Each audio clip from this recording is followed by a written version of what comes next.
Welcome back to another episode of Marriage Matters with PB&J.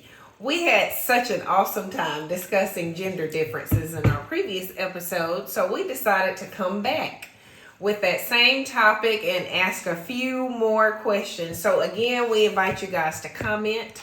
Let us know what you enjoyed about this podcast and let us know how gender differences have kind of played out in your relationship as well. So we're going to start off by talking about just different areas of the marriage where gender expectations are different. So I'm going to ask everybody around the table. Well, real quickly, let's introduce ourselves. I'm Angela Johnson, and this is my husband, Robert. I'm Natalia Posey.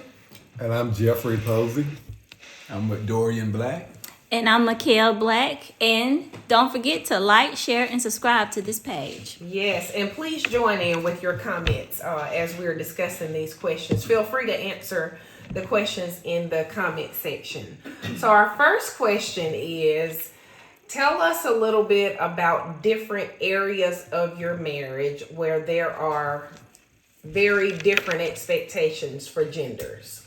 It could be in the kitchen, in the boardroom, in the bedroom. Tell us about an area in your marriage where you can clearly see differences in gender expectations. Okay. You want to go? Well,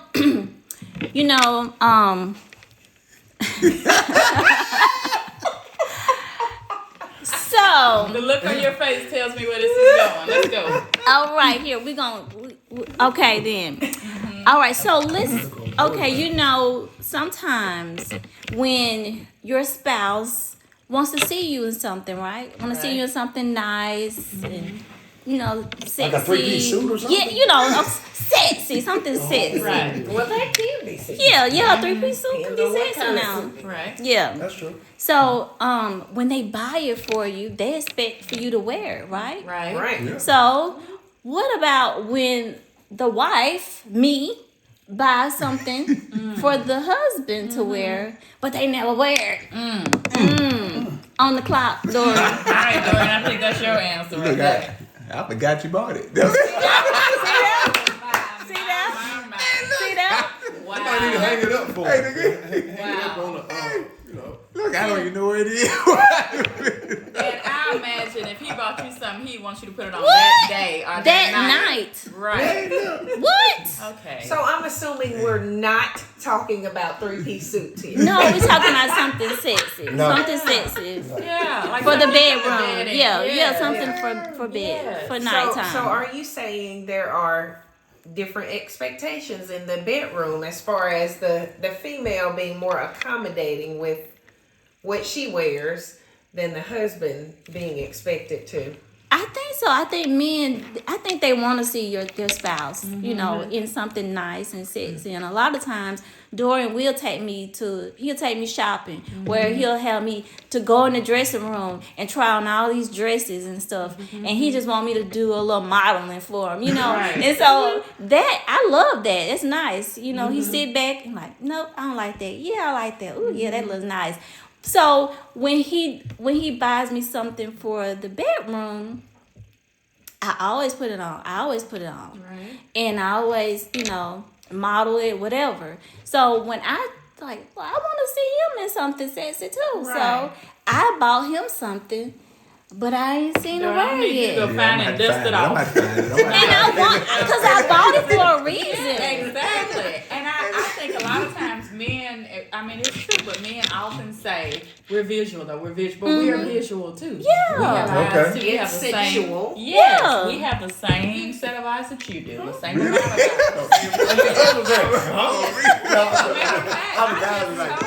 I just told Jeff something like that recently. I told him, as far as coming to bed, I said, sometimes I want to see you like that because it's not the same I'm not saying his underwear has holes in it or that it doesn't have elastic in the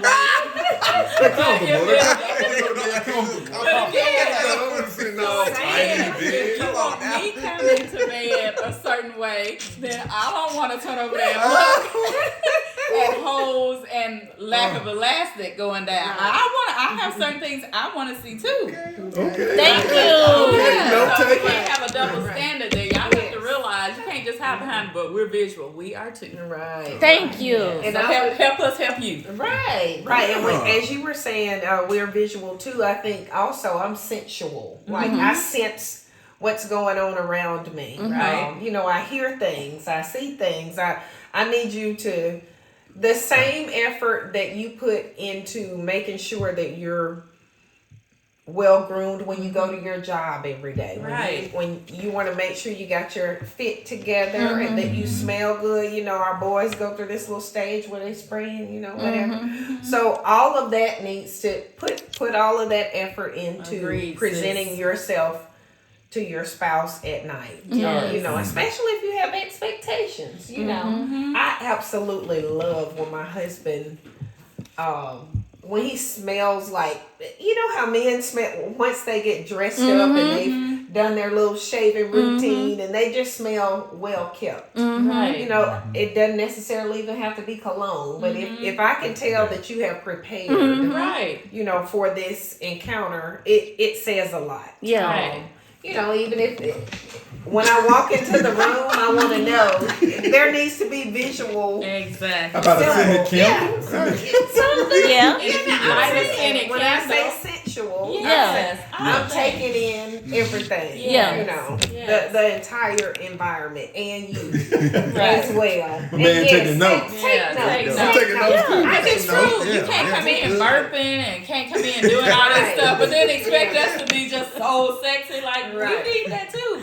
It's the whole picture and the whole thing. That's Right, good. right. Okay, so love that. what happens when, for the guy who's listening, who says, I am prepared, I'm groomed, I go in there, I'm shaved up, I'm ready, and then things are just non-responsive. So how do you make the transition from your day to pick up on the guy taking the initiative, the husband taking the initiative to look like? Have you clarified what you want him to look like? Especially if we bought something and said, here, put this on. Well, I'm just saying in general. I'm just saying in general. Have you said, hey, look, here's my expectations when it comes to you coming to bed, or I expect you to probably fit that mold this often throughout the week. All right? Whatever that is, because we'll come to bed every night like that. You be like, no, brother. Not every day. That's what I'm saying. I was like, Hey, I be like this right here. I'm like this. Irish spring. There are about 15 different types of soap over here. Oh. I will say I feel like you didn't realize that until I told you that just recently. But when I did, you have been accommodating. That's probably good. because you wanted me to you wanted me to respond. Right. Well, when we had it Feel the response. it helps. I didn't want to be like, I do come to be comfortable here a lot, so. Yeah, you didn't expecting me to not wrap my hair and to not wear my robe. So look at you. Well, you know what? It's all about communication. Yeah. Yeah. You know, if you in the bed in the moon, I'm coming in the relaxed shorts. I know, but you gotta think about this. You gotta think about a man that's wired for visual, for example, right? Like you said, hey, we women, we visual too, right? But wired for visual, and then it gets this I guess the big problem is when you're dressed like you want to be dressed and you're really comfortable and you layered and you are whatever, however he wants to term it, it doesn't look like an invitation. right, yeah. That's it. It's like, I'm telling you, I really don't want to be bothered. I get Sometimes you. it may be true. Yeah. What do we have to choose from? Hey, you can go. I can take Jeff shopping if I need to. I'm sure my sis can take you shopping. Okay. Right. I just go home with it. And I wear It's anything not you buy me. You will. Everything. Agreed. Huh? Yeah, So you I gonna ain't be on just you, wearing baby. stuff like Hey, so you want me to wear the bed? we still on that. Hey, See, I don't like to, just I'm like, I saying. don't like to be uncomfortable. No, Do y'all think that stuff is comfortable? Hey, look. That the stuff we wear is comfortable? yeah. Hey, That look, ain't well, comfortable? Hey, at least act like it. hey, You like, woo. hey, I'm I'm like, thinking MeKael won't just be into stuff. no, I bought it. That is I got you to the, okay. I can do that. Dorian, you gonna Put look it for on your to take it stuff. out. Please. That's what we do. We put it on and take it off. Okay.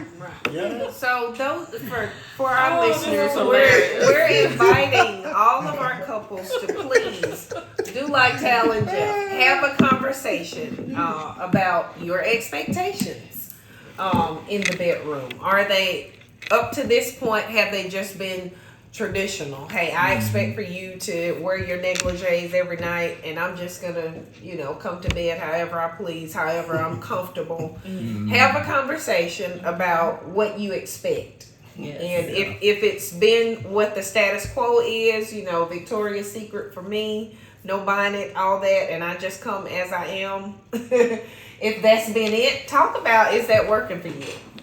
And what adjustments you need to make. Because if you're just subscribing to the status quo and it's not working for you, then you need to have a conversation. That's right. Like Tal and Jeff shared. So next question regarding gender differences. And this may or may not apply to everybody around the table, but how do you support each other's career goals and or callings, especially when they challenge traditional gender roles? Say your spouse has a calling or a career or something that requires them to perform in a way that may be a little different from your typical gender expectations. How do you guys respond to that? Interesting. Well, I could say with MeKael not doing these books, I guess we've been married for a while now, so I haven't had an issue, because sometimes she'll have to go places and all that. I might have to go, do some things that she normally do. Now I could say probably in the beginning it probably would have been, if I wasn't mature, it probably would have been an issue. Like, you don't have to do this, but I'm supporting her in what God's called her to do. But like I said, we just have to compromise. I might have to do some things that I wouldn't normally do, that she normally does, so she can go do a speaking engagement or something like that. Okay, that's pretty good. Yeah, I can remember. I think it was early in the marriage. I interviewed for a position, and I was a new wife. I can't remember how long we had been married, but we didn't have children. And I can remember getting a question about, since you mentioned travel, like the job I have now, I travel with my current job. But with that one, I remember the male who was interviewing me asking, the position required travel. And he said, what is your husband going to think if you have to travel for work? Is he going to be okay with that? I guess it was late 90s. And I remember thinking, what kind of question? Is that even ethical to ask me that? And why am I in a box? He travels all the time. Right. I had a lot of ways that I wanted to respond to that question, but I'm glad that you brought that up, because MeKael does travel, and she has speaking engagements, and just even thinking in our marriage, typically he would be the one traveling and going and doing, and I can't remember how you responded with this new position I took, and I knew that I was going to be traveling and staying overnight, and Yeah, well, you see, I be cooking, don't you know? oh, So I'm accommodating. I didn't have a problem with that. Yeah, not a problem at all. I think when I've always subscribed to the idea that I think when you started saying, hey, look, I'm going to work, I'm going to do this, going to do that, I started thinking about how much sacrifice you made for the ministry, and I think just good old fashioned sowing and reaping. It's like you sown it, you ought to reap it, you know. And so you ain't whining to me about that. I'm not gonna whine to you about it. I'm not gonna do it. Just won't do it. I'm not gonna do it, and I'm not gonna let our children do it either. Yeah. You know, we're gonna all support you just like they all have supported me, and this is how it's gonna be.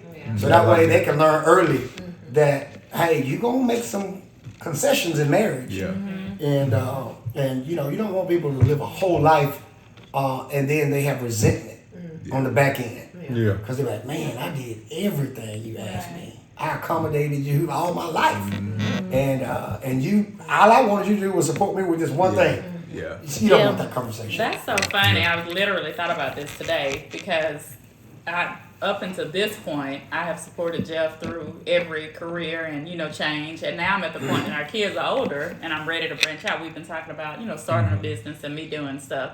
The closest thing we've had so far is when I remember one day I was literally working on websites for 12 hours that day. And he came home and said, okay, I'm going to get dinner, and did that.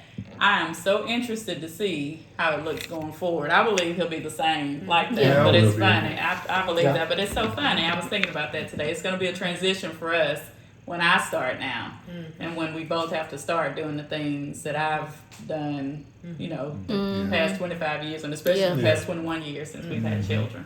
Yeah, just as Pastor Jay said that, you have been so supportive of me, so supportive of me. I don't believe I can say I wouldn't have a problem in supporting you in your career, what you decide to venture off and do. Yeah, I believe that, but it's gonna be interesting to see. well, yeah, I mean, because you gotta, when the challenges come up, you revisit your conviction and your resolve. Either you get deeper with that resolve to be supportive, or you backtrack and you want them to come to a close on that and find a different path. Right. So I'm just saying it's either gonna go one way or the other. It's not. You can't just get down that road and stand there because the career is gonna make demands on you, and then your household is making demands. Right. Yeah. So you got to choose. And so once you start doing it, and when Angela's gone, we get in there, get it done, and she'll remind me, hey, this got to be done, because there's some things that we got going on the schedule that happens seasonally, and some of them are less seasonal and they're occasional. So I gotta know what was in her routine when she's absent, because it's not all apparent, because some of that is coming and going sometimes. A child got practice with the travel team but don't have it with the school team, and so she's in the know on that, and I'm like, okay, all right. Or there's a parent meeting, and that's not frequently happening, but it's going to happen while you're gone. Well, I need to be there. So it goes back to communication. Got to do that, and and then you got to not feel offended by the reminders. Yeah. Right. Yeah. Because that too can communicate whether or not you are, whether or not you being a team player, or whether or not you be like, you really bothered me with this, but I'm gonna do this. You just don't want to convey that, and because as life has it, I'm gonna need your support again. So I gotta watch how I'm handling you. Right. You God's people. If I obtain favor from God from having married you, Come on. then I'm messing with His favor. Ooh. That's right. So I gotta pay attention to how I handle that. That's good. I'm the one who made the commitment and agreed with you to do it. We came in an agreement, so I can't be the one who, reneging while you're in the middle of your commitment. I can't do that. That's good. I just gotta tough it up. And what doesn't come really natural, sometimes as our children have matured and grown up, they got to play a role. Hey, look, I need you to go to the grocery store. Right. Daddy's working a little longer. You go pick this up. Or, hey, Yeah. Y'all eat out. Right. Before y'all come home from school, y'all just go eat. Right. Dinner. That's good. Y'all eat right after school. I'll have dinner ready, and it'll be later. But just go do that. So we just do what we gotta do, and, That's good. come home, take care of the chores, do this, do that. We're gonna get it done. It's funny though when she get ready to come home, we think about things that need to be done that we just kind of chilled on. I'm like, okay. Mama's good. Usually it's gonna be the dishes. Yeah. It's gonna usually, if anything, it's gonna be the dishes. It's gonna be like, y'all better not let them dishes be in that sink when she gonna especially when we don't wash dishes all week. Yeah. And then it's the night before, Yeah. she gonna think we ain't washed them all. Right. Y'all better get in there, get to work. Yeah. The house is always cleaner than I left it. Well, that's good. That's great. Lord. I'm like, I think they Oh, we can clean. really do a whole Bedroom, lot of we gonna work. Everything's clean. I'm like, I think I'm going away next week. Hey, come back. Oh goodness! But whenever one spouse is out of their normal role, I think it does deepen their appreciation. Because I'm just like, y'all really have very high regards for what I do because y'all did a better job than I think I do in that role. Well, try to get it done. And I appreciate that. One difference that I've kind of observed that I think is out of the norm for some men. Okay. Whenever I was in the role of working, whenever I am in the role of working outside of the home, my husband goes like overboard to make sure that he is kind of like present. Not because he wants to make sure everybody knows, I am Mr. Johnson, but he makes it a point to become a part of that part of my world. So he's not so far removed from it. I always tease him that sometimes I've worked places and people thought he worked there too, because he would come around. He would, he would come by and maybe drop me off things. He would, if I would come home talking to him about certain people, he would come to the job and meet them. And Angela talks about you all the time, and So, and that's typically something that the wives do. They'll go to their husband's job, take them lunch, and all this kind of stuff. But he kind of stepped outside of that typical role that women would play, and just made sure that I knew that this isn't just your world. This is our commitment. So I'm gonna make sure that I'm present in that area. Yeah. And I appreciate So it. that's why when the man just say Coke, you know what I'm saying? Just give him Coke. That's small. You know what I'm saying? Ketchup.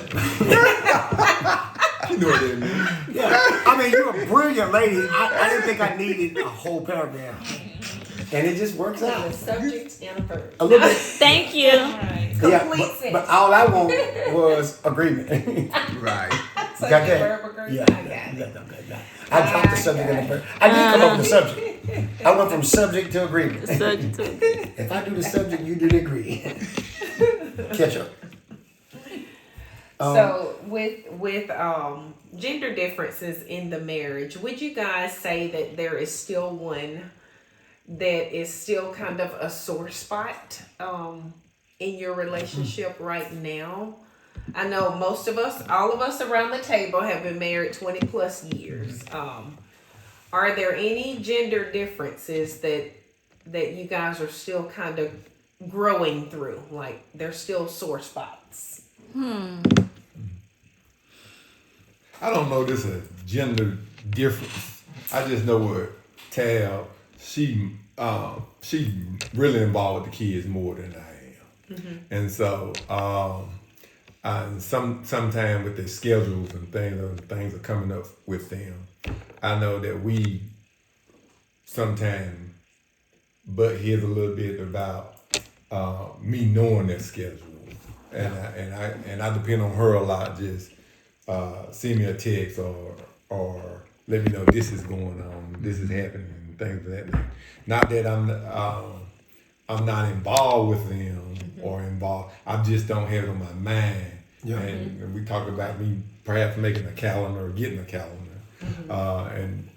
And I guess I'm kind of always waiting on her to send me that text, say, hey, this is what's happening at this time, and I just pretty much just show up. And so I guess that, so to speak, that we kind of go a little back and forth about me being more aware of what's going on, and instead of her just telling me that to be there at this time. We just talked about it this morning. So yes, I couldn't think of anything, but then you said it. Yes, it is. I told Jeff today. I think you're the only person I know that does not have a calendar.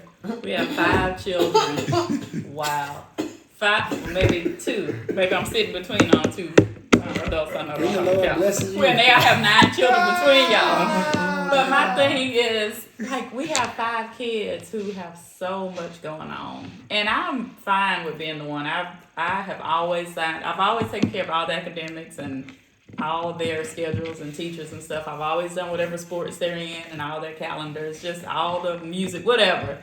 Fine with that. But I'm like, when I send you a text that says, hey, awards day's here, this is this, and that, lock it in. So this year I said, let me go and I'm going to let him get the text from the school. This brother will still get the text from the school and won't read it. And will want me to text him to tell him what the text from the school says.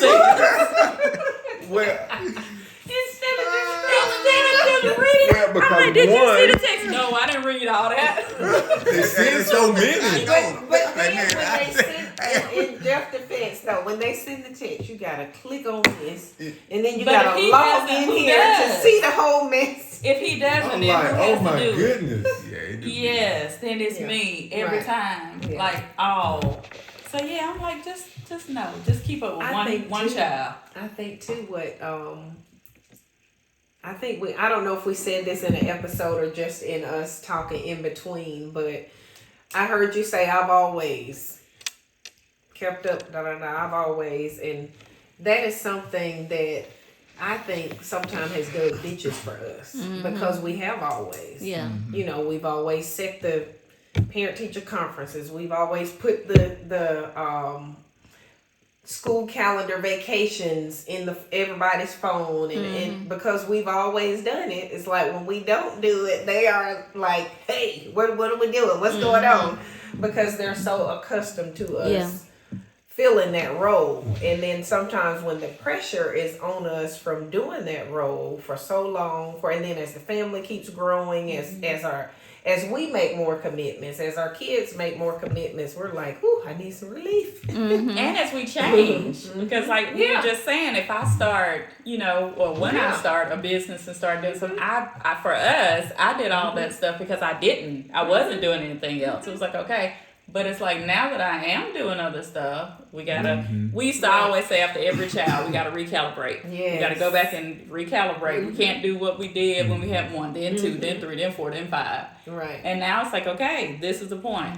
So yeah, that's definitely still a sore spot. That's We're a working good- through. Yeah. That's a good suggestion. That's a good Every nugget. time you add a child, or even like you say, a business. Yeah. When you make a new commitment, even if it's a new ministry, then you need to come together and recalibrate. Like those of us who are business owners, when you make a big change in your business, you got a new hire, you create a new position, you're gonna sit down and you're gonna meet with your team and readjust. So definitely sitting down and discussing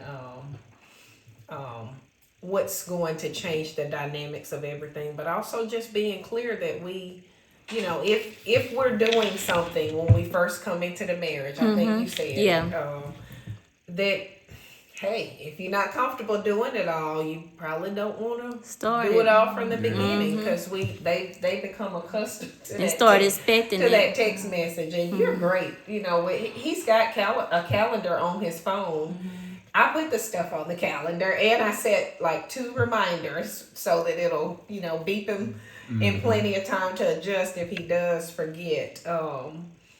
But sometimes it may be on the calendar, and he may or may not hear or see the reminder. Yeah. And I may have to say, hey, don't forget. But I will text everybody in the family group and say, okay, y'all, David's got such and such. I started texting about his graduation far out. Don't make any plans. We got this going on. We got that going on. Because I need the reminders too, to be honest, as I am changing. I have been known to forget a few things here and there now. So we all need those reminders. Some of us need them more than others though.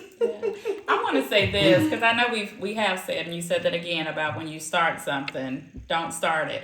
But I do, I guess, because I do think about women and maybe men too, who did because of circumstances. Because again, like for us, when Jeff was playing ball and I was at home, there were certain things. But I thank God I found the freedom to say, okay, this isn't working for us anymore. Yeah, that's good. So I do want to encourage women that are men. You don't have to stay stuck in there. Marriage is living. And you don't have to, you don't have to, well, since I did this, then now I got, because it's going to create problems if things have changed. And I think it's an unfair expectation to think however you were on day one, you got to stay that way for the rest of the marriage, because that's just it's not healthy and it's not natural. Right. And the key is communication, Exactly. being able to voice that. Look, I know I started this. I started ironing your clothes, Right. but now things have changed. I can't iron those clothes anymore, or I can't iron them as frequently as I used to. So being open with that communication is very, very important, because if you just stop without a why, then that can cause some problems. Right. So being open to why you making these changes. Right.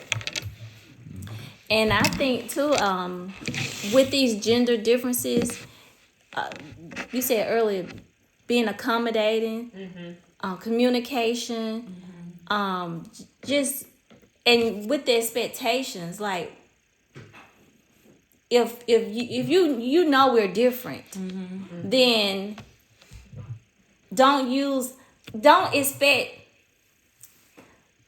something from me, and then when I do it for you, you not do it. Or you know what I'm saying? Not reciprocate. Yeah. So just take that into consideration when you're thinking about these gender differences. Right. That's good. That's good.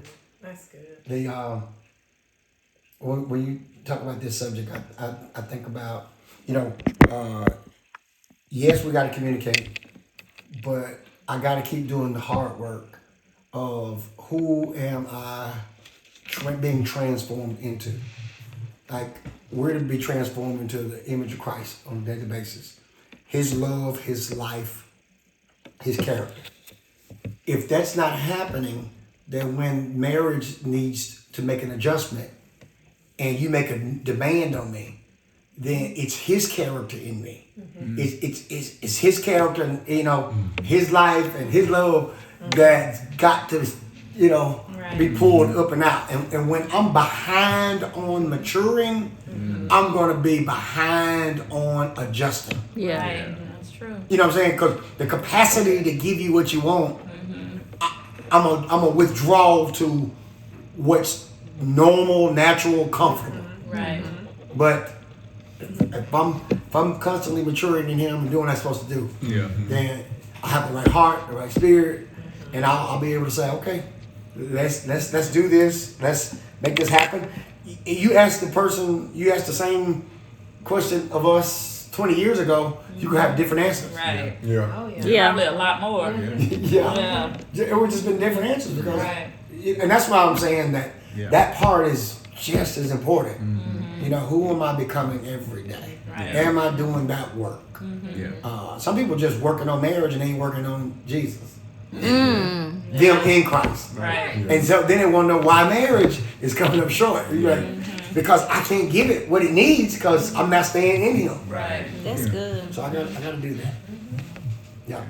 Yeah. Ms. Johnson did a great job today. Thank you. Welcome. Thank you. And I was just going to end, staying in him is what allows us to grow through these differences, because we're going to continue to be different in That's some true. areas. That's So true. making sure that we're reflecting Christ's love and his character and his life in our relationship allows us to see these differences, live through these differences, grow through them, and not fall out of love with each other. So make sure you guys are sharing your comments about your experiences with gender differences, and thank you guys for joining us for another episode of Marriage Matters with PB&J.